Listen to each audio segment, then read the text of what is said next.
The faithful gathered in St. Peter's Square, their eyes fixed on the chimney atop the Sistine Chapel.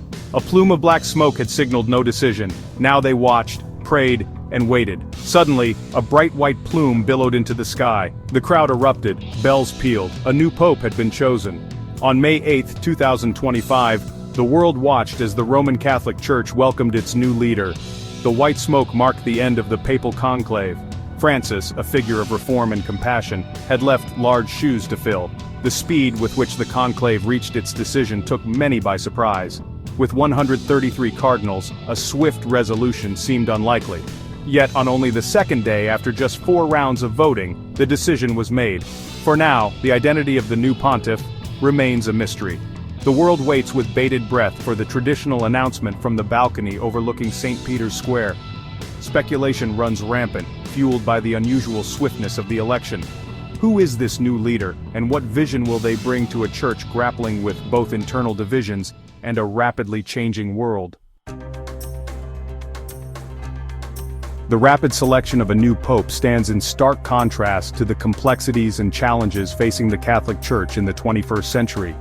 Pope Francis, during his papacy, navigated these turbulent waters with a focus on social justice, interfaith dialogue, and a more merciful approach to issues like divorce and homosexuality. However, his papacy also exposed deep divisions within the Church. Conservative factions resisted his reforms, yearning for a return to traditional values and interpretations of doctrine. Liberal Catholics, while supportive of Francis, grew impatient for more substantial change, particularly on issues like the role of women and LGBTQ+ inclusion. These divisions were reflected in the makeup of the conclave. Many of the cardinals had been appointed by Francis himself, raising hopes among progressives that his legacy would continue. However, the College of Cardinals also includes a significant number of conservatives appointed by previous popes, who hold vastly different views. The swift election raises questions about the kind of compromises that may have been made behind the closed doors of the Sistine Chapel. Did the cardinals unite behind a candidate seen as a unifying figure, a bridge between these opposing factions? Or did one side manage to assert its vision for the future of the Church? The new pope inherits a church at a crossroads, facing challenges both internal and external. Internally, the divisions laid bare during Francis's papacy remain, bridging the gap between traditionalists and reformers, finding common ground on issues like celibacy within the priesthood and the role of women in the Church, will be paramount. The Catholic Church in the United States in particular grapples with a growing chasm between its conservative leadership and a more liberal laity. Navigating these turbulent waters will require a deft touch, balancing the need for unity with the growing calls for change. Beyond the church walls, the new pope faces a world grappling with war, poverty, and the escalating climate crisis. The conflict in Ukraine continues to rage, while the Middle East remains a tinderbox of instability.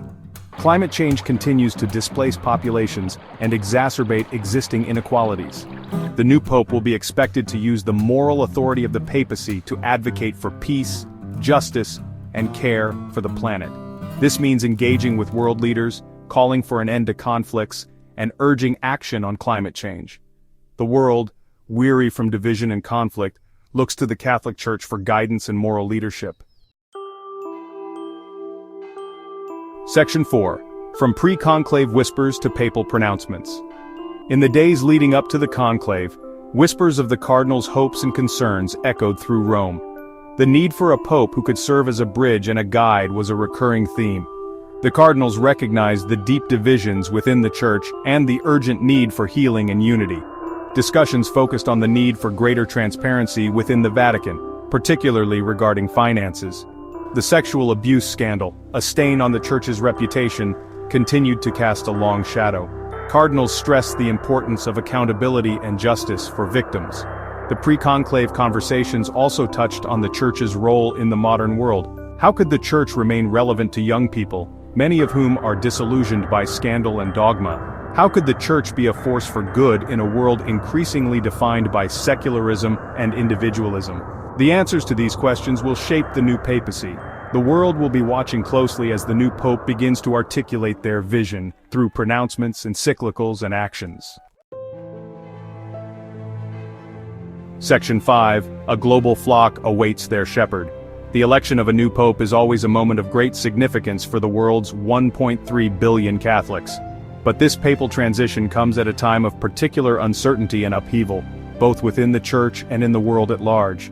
The new pope inherits a daunting set of challenges: healing the divides within the Church, restoring trust in the wake of scandal, and providing spiritual guidance in a world racked by conflict and uncertainty will require a leader of great wisdom, compassion, and courage. The world watches, waits, and prays. Will this new shepherd be able to unite the flock and guide them through the turbulent waters ahead?